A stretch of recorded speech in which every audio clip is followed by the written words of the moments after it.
बोले कि नहीं आँख निकालना होगा, इंस्पेक्शन हो गया इसमें, तो एक आँख निकाल दी। अब बोल रहा है जो आँख निकलवा देने में फायदा नहीं तो इन्फेक्शन फैल जाएगा। कुमार जी मोतियाबिंद के ऑपरेशन के लिए दिल्ली रवाना हो जाते हैं। उनको पता है कि पिछले 15 सालों से बिहार में एजुकेशन और हॉस्पिटल दोनों का बेड़ा गर्क मैंने कर रखा है। कहे जो नहीं ठीक हो जाएगा, दवाई देकर रात में हम लोग को ले आए। बोले हैं कि यहाँ पर से चल जाइए, बोलो आप लोग से कुछ पैसा दे देंगे, आप लोग से जाइए, बोले दवाई हुआ हो गया है। यहाँ आए हुए हैं आँख दिखाने के लिए। मोतियाबिंद का ऑपरेशन हमने कराया था जो सक्सेस नहीं हुआ। अब क्या बोल रहा है? अब बोल रहा है जो आँख निकलवा देने में फायदा नहीं तो इन्फेक्शन फैल जाएगा, इसलिए इसको जल्द से जल्द आँख निकलवा देने में ही फायदा है। नमस्कार, लोकतंत्र चैनल में आप सबका स्वागत है। मैं हूं आपका अपना दोस्त अमित। ऐसे तो कहा जाता है कि डॉक्टर भगवान का रूप होते हैं और भगवान हमेशा सच्चाई का रास्ता दिखाता है, लेकिन बिहार में जो डॉक्टर है वो आंख लेने पे ही वो आमदा है। मोतियाबिंद का ऑपरेशन कराने जाइएगा वो आपसे आंख ही ले लेते हैं। तभी तो बिहार के यशस्वी मुख्यमंत्री नीतीश कुमार जी मोतियाबिंद के ऑपरेशन के लिए दिल्ली रवाना हो जाते हैं। उनको पता है कि पिछले 15 सालों से बिहार में एजुकेशन और हॉस्पिटल दोनों का बेड़ा गर्क मैंने कर रखा है। तभी तो छोटे से छोटे रोगों के लिए भी वो दिल्ली आ जाते हैं, क्योंकि सच्चाई उनको पता है।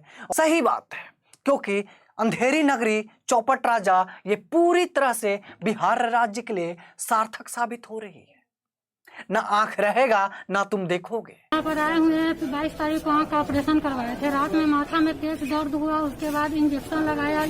मंगलवार को नाम 23 तारीख के नाम काट दिया गया। वहाँ जाने के बाद नींद नहीं हुआ, दर्द हुआ।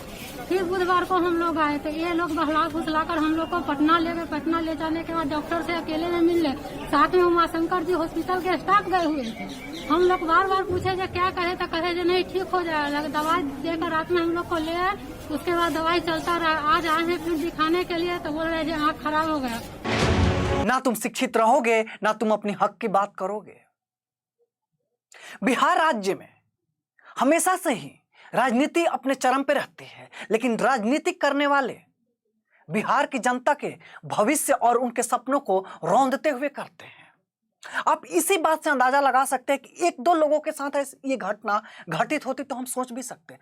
टोटल 27 लोग, और उस हॉस्पिटल की बस जांच चल रही है। ऐसे तमाम हॉस्पिटल आते हैं, लेकिन पावर के बल पे और पैसे के बल पे सरकार बिक जाती है और सरकार चुप हो जाती है। ऐसे तमाम मुद्दे हैं, जैसे कि नीतीश कुमार उस पे कहने के लिए कंपैरिजन, वो पिछले 15 साल से कंपैरिजन पे आ जाते हैं।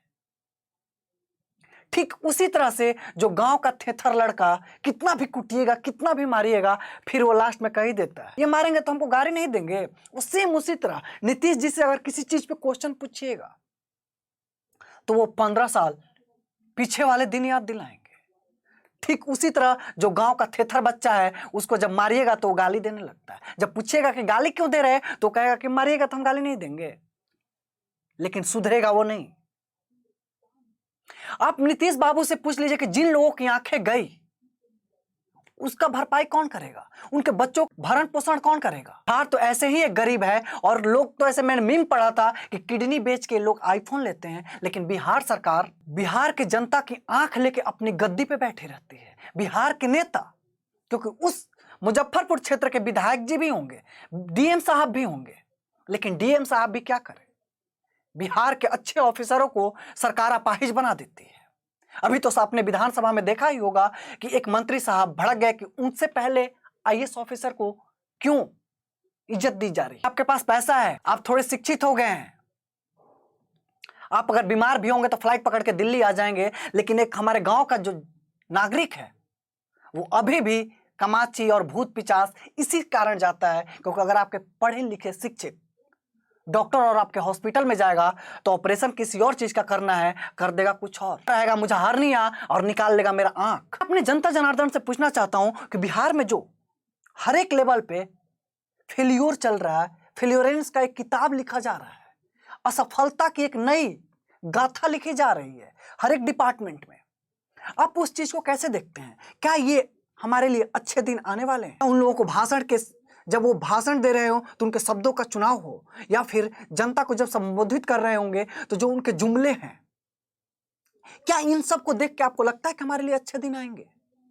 या फिर हमें अपनी आवाज बुलंद करनी पड़ेगी और एक समाज में अलख जगाना पड़ेगा कि नहीं साहब, अब बहुत हो गया, हमें कागज पे विकास नहीं दिखना है, हमें हमारी जमीन और हकीकत और ग्राउंड लेवल पे हमें अपना विकास चाहिए। कौन सा ऐसा डिपार्टमेंट में है, आप लोग कमेंट्स बताइएगा कि जिसमें नीतीश जी को हम अप्रिशिएट कर सकते हैं कि ये डिपार्टमेंट सर आपने 15 साल से बहुत सही किया है, या ये डिपार्टमेंट आपका अप्रिशिएट करने लायक है, इस पे हम प्राउड फील कर सकते हैं। मैं अपने जनता से पूछना चाहता हूं, एक बार मुझे भी बताएं ताकि इस चीज को लेकर मैं नीतीश जी को अप्रिशिएट कर सकूं।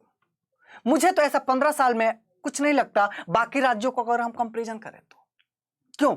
बिहार के लोग जब पैदा होते हैं तो क्या उनका 15% जीएसटी काट लिया जाता है, या 15% उनको कम टैलेंट दिया जाता है, या 15% एक्स्ट्रा टैलेंट दिया जाता है कि आप बिहार में पैदा हो रहे हैं?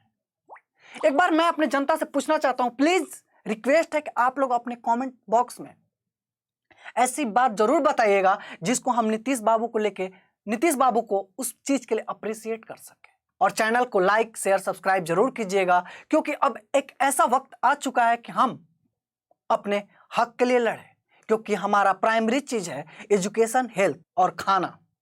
ये हर एक नागरिक की जरूरत है और पूरे भारत सरकार ने ये कहा हुआ है कि ये 3 चीज हर एक के लिए अनिवार्य है। लेकिन हेल्थ के नाम पे तमाशा होता है, एजुकेशन के नाम पे तमाशा होता है, और रोटी कपड़ा मकान के नाम पे जो हमारे साथ होता है वो जग जाए। आज के वीडियो में इतना ही, अगली वीडियो में फिर मुलाकात होगी इसी आशा और विश्वास के साथ कि आप लोग और हमारी जनता और बिहार की जनता आवाज इतनी तेज करेगी कि कान में जो तेल डाल के सोए हुए हैं वो निकालना पड़ेगा, अन्यथा वही हाल होगी कि पतलून भी नहीं मिलेगा और उनको भागना पड़ेगा।